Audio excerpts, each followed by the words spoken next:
à Sur la ligne. Aujourd'hui, dans notre capsule, il sera question de l'ancien joueur de baseball, Mark Griffin. Alors, sans plus attendre, voici les meilleurs moments de notre entrevue avec lui. Alors, nous sommes au stade olympique avec Mark Griffin. Mark, merci beaucoup d'avoir accepté notre invitation. Ma première question, c'est est-ce que pour toi, le sport a été un refuge quand tu étais jeune et que tu t'es mis dans le sport? Bien, c'est évident que le sport m'a beaucoup aidé, j'imagine, à me trouver dans ce monde de fou-là, peut-être. J'étais un sportif, je jouais au hockey l'hiver, au baseball l'été. Je suis le quatrième de 4 garçons, donc vous imaginez que mes frères m'ont fait faire du sport également. Donc, j'ai vraiment trempé dans le sport depuis ma toute jeune enfance. OK. Et pourquoi justement avoir choisi le baseball en tant que tel? Ouais, ça, c'est une longue question. C'est une bonne question, c'est peut-être une longue réponse, mais parce que, bon, évidemment, comme j'ai dit, je jouais au hockey l'hiver, au baseball l'été. Puis là, à un moment donné, je me débrouillais dans les deux, puis j'avais l'opportunité peut-être d'aller un petit peu plus loin au baseball. Alors, j'avais annoncé à mon père que j'aimerais ça jouer au baseball, puis il m'avait dit, voyons, tu sais, le dernier Québécois qui avait percé était Claude Raymond. Donc, il y avait 20 ans qui s'était passé 100 joueurs québécois, si tu veux, dans le baseball. Fait que tout le monde était un petit peu réticent de ma décision, mais c'est juste que j'avais des opportunités qui pouvaient m'amener peut-être même jusqu'aux Jeux olympiques. Je ne pensais pas à une carrière professionnelle, mais le fait que je pouvais aller aux Jeux olympiques, pour moi, c'était un rêve. Je me rappelle les Olympiques de 76, on était au stade olympique, c'était assez ironique. J'avais vu les cérémonies d'ouverture, puis ça m'avait fait vibrer un peu en me disant un jour, j'aimerais ça pouvoir participer à des Jeux olympiques. Donc, c'est un peu là qu'est venu le déclic qui fait que j'ai joué au baseball par la suite. Et justement, tu parles des Olympiques, tu as participé avec l'équipe canadienne. Ouais. Parle-nous de ton expérience, c'était comment de représenter? Écoute, c'est incroyable de représenter son pays. Puis comme je m'étais imaginé lorsque j'étais tout petit, j'ai regardé à la télévision les cérémonies ici à Montréal, lorsque tu entres dans un stade olympique avec les couleurs de ton pays, c'est indescriptible. C'est magnifique. C'est un accomplissement qui est tout à fait unique. Puis, bon, évidemment, le baseball, c'était un petit peu plus difficile pour nous, le Canada, à ce moment-là, mais on avait quand même battu les Américains qui, eux, avaient remporté la médaille d'or, mais ça reste que, effectivement, c'est tous les efforts que tu mets pendant tant d'années, puis finalement, tu te rends aux Jeux olympiques. C'est une fierté qui est, encore une fois, très difficile à décrire. OK. Et on a Jackie Robinson derrière nous, entre autres, qui a été l'idole de plusieurs, entre autres. Toi, ça a été qui ton idole dans le baseball? Moi, mon idole, j'en avais 3, en fait, je vous dirais, parce que c'était à l'époque des expos avec Raines, Carter, Dawson. Et ironiquement, quand j'étais tout jeune, j'étais receveur. Et je portais numéro 8. Il n'y a pas de cachette, c'était pour Gary Carter. Et un peu plus tard dans ma carrière, justement dans le baseball, on me dit « Man, il faudrait que tu exploites un peu plus tes forces. Va-t'en comme voltigeur parce que j'étais assez rapide. » Alors, je suis devenu un voltigeur de centre comme André Dawson. Et par la suite, ça m'a amené dans une carrière professionnelle que je ne m'attendais pas au départ.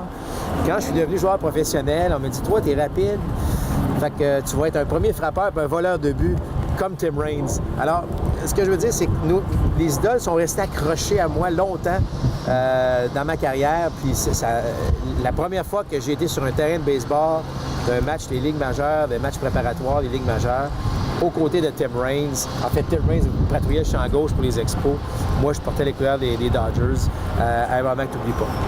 Et justement, tu viens de parler des Dodgers, des expos. Tu as été dans l'organisation des deux équipes. Oui. C'était quoi la différence vraiment entre les deux organisations? Écoutez, c'est surtout, je dirais, à l'extérieur du terrain qu'il y avait une grande différence. Ce que je veux dire par là, c'est que les Dodgers, beaucoup d'argent, traitent leurs joueurs, ça reste dans... Tu sais, par exemple, aucun entraînement, le site d'entraînement était supérieur à celui des Dodgers. La nourriture, tout un paquet d'affaires. La qualité des vêtements qu'on portait ou des uniformes qu'on portait.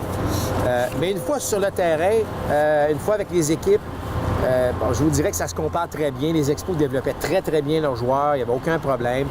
C'est vraiment, comme je dis, ce qui entoure les organisations qui fait une grosse différence où, il faut le dire, les Dodgers traitent un petit peu mieux ou traitaient un petit peu mieux leurs joueurs que les Expos à ce moment-là. Mais encore une fois, notre objectif était de se rendre dans les Ligues majeures. Une fois que tu es dans les Ligues majeures, que ce soit Expos ou Dodgers, tu es juste fier d'être là. Okay. Et dans tout ton parcours dans les Ligues majeures ou dans les Ligues mineures même, ça a été quoi ton meilleur souvenir? C'est surtout les premiers. Tu sais, les premiers de chaque étape.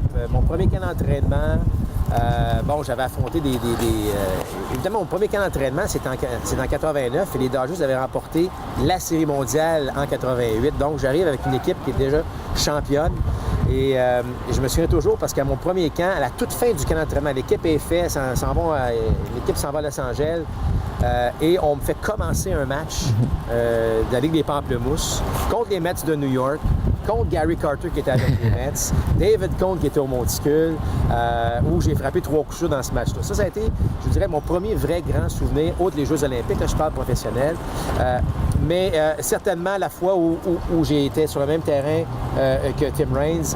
Mais je vous dirais que le plus beau souvenir professionnel, c'est passé ici au Stade olympique. Et lors d'un match préparatoire contre les Blue Jays de Toronto, je venais malheureusement de savoir que j'avais subi une blessure au coude et qu'on voulait m'examiner davantage. Donc, c'était pas une bonne journée. Par contre, je suis allé au bâton et j'ai été frappeur suppléant pour Gary Carter. Oh. Alors, j'étais dans l'abri, puis Tom Reynolds, qui était gérant à l'époque, il me dit « Marc, tu t'en vas frapper à la place de Carter. » Puis Carter était déjà au sac d'attente. Fait que là, je prenne mon bâton, mon casque, puis que moi-même, j'allais avertir Carter que j'allais frapper pour lui. Puis, donc, évidemment, Carter était une idole de jeunesse. Et lorsque je suis arrivé au sac d'attente, j'ai dit « Gary, I'm gonna hit for you. » Puis, tu sais, Carter, avec son sourire légendaire, qui me dit « Ben, bonne chance, vas-y. » Fait que de venir frapper dans l'uniforme des Expos au Stade olympique, pour Gary Carter, je dirais que ça a été probablement l'élément le plus intéressant de ma carrière. Te rendre du bas jusqu'au cerf de tente, est-ce que ça a été la plus longue marche de ta vie pour aller dire à Gary Carter? Bien, j'avoue que rare fois je suis intimidé, mais cette fois-là, j'étais très mal à l'aise d'aviser moi-même Carter. Mais que par la suite, j'ai côtoyé parce que Carter est devenu commentateur analyste avec le réseau TSN avec les Expos. Moi qui étais avec le réseau radiophonique des Expos. Donc, j'ai eu la chance de côtoyer Carter par la suite comme commentateur.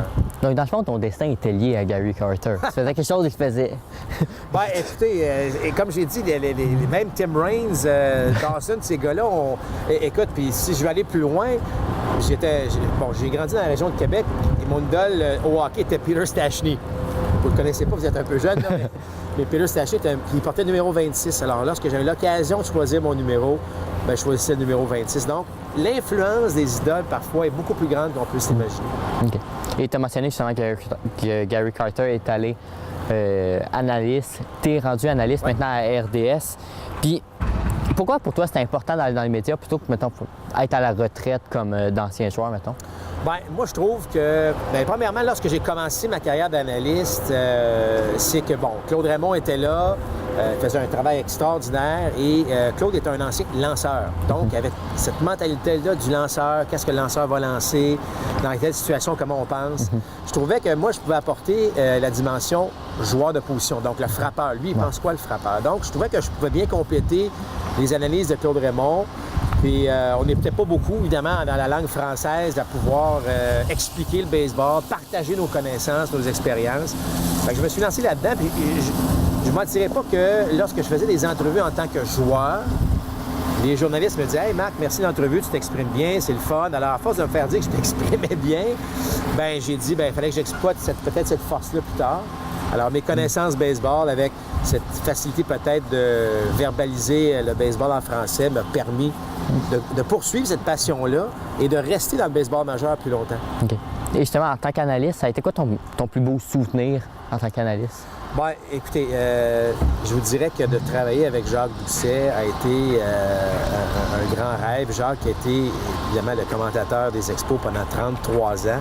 Jacques a couvert les Expos pendant 36 ans, mais moi, j'ai grandi en écoutant Jacques et Claude Raymond. Mon père écoutait les Expos à la radio, puis à chaque fois que j'étais dans la voiture, il y avait un match, on écoutait ça. Alors, le premier match que j'ai fait avec Jacques Doucet, je vous dirais, au Wrigley Field de Chicago, et Jacques, avec sa voix légendaire, qui dit « Bien, bonjour, mesdames, messieurs, bienvenue au reportage du match de ce soir. » Et c'est Jacques Doucet, accompagné de Mark Ruffin. Je vous dirais que ça me rentrait dedans de grande fierté. Puis j'exerce encore ce métier-là. J'ai eu la chance, évidemment, d'écrire et d'analyser des matchs extraordinaires. Mais ce moment-là, ce premier match avec Jacques Doucet, je vous dirais qu'il était très important. Tu as aussi analysé le dernier match des Expos. Est-ce que c'est le moins beau souvenir que tu as, entre autres? Ou... C'est le pire. Le pire, on était au Stade Shea, on savait que c'était terminé. De voir justement Jacques parler pour la dernière fois la description de match des Expos. C'est atroce. On ne veut pas vivre ça. C'est pour ça que une petite lueur au bout du tunnel pour peut-être un retour éventuel. Mais je vous dirais que ça a été des moments très sombres, là, ce départ des Expos. Là. Okay. Et il y a quelques années, tu avais mentionné à RDS que grâce à eux, tu avais eu la chance d'aller assister à ta première série mondiale sur place. Est-ce que c'était dur pour toi d'être analyste et non partisan, vraiment? Bien, c'est une bonne question parce que je vous dirais que ça a été long.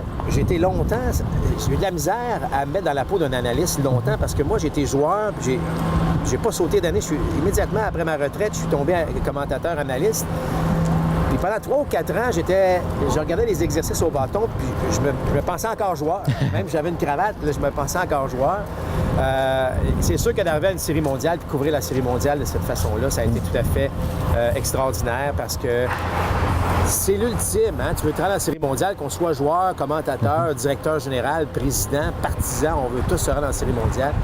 Et de le vivre au Fenway Park, de l'avoir vécu au Wrigley Field, toutes ces choses-là, fait en sorte que pour un amateur, parce qu'en premier lieu, je suis un amateur de baseball, et de vivre à ces moments-là, à ces endroits-là, c'est tout à fait extraordinaire. Okay. Et souvent, à RDS, c'est en studio que ça se passe, ouais.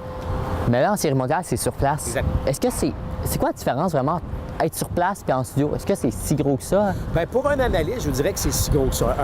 Un descripteur, peut-être un petit peu moins. Mais un analyste, c'est que, vous savez, un terrain de baseball, c'est grand. Ouais. Parce que la balle est frappée, on peut tout de suite voir qui a un bon départ, qui est à la bonne place, anticiper plus facilement le jeu. Tandis qu'à la télévision, dans les studios, en fait, on est confiné à l'image qu'on nous présente. Et moi, j'anticipe probablement ce qui s'est passé, mais d'être sur place, c'est beaucoup plus facile. C'est beaucoup plus facile de voir l'étoffe du lanceur, peut-être d'anticiper les stratégies. Alors, c'est sûr qu'un analyste sur place, de vivre aussi ce qui se passe avec la foule, ce qui se passe à l'intérieur du stade. Donc, c'est plus facile de se mettre dans la peau de ces gens-là, puis de tenter de décrire ça le mieux possible pour transmettre ça aux partisans qui sont chez eux devant leur téléviseur. Moi, je dis souvent que le baseball, c'est le sport qui peut te faire lever de ton siège d'un seul coup. Ouais. Ça peut être plate, puis tout à coup, il se passe quelque chose de gros. Donc, qu'est-ce que tu réponds à ceux qui disent que le baseball, c'est plate et c'est long seulement? Bien, probablement que si les gens se disent ça, c'est qu'ils ne connaissent pas ça.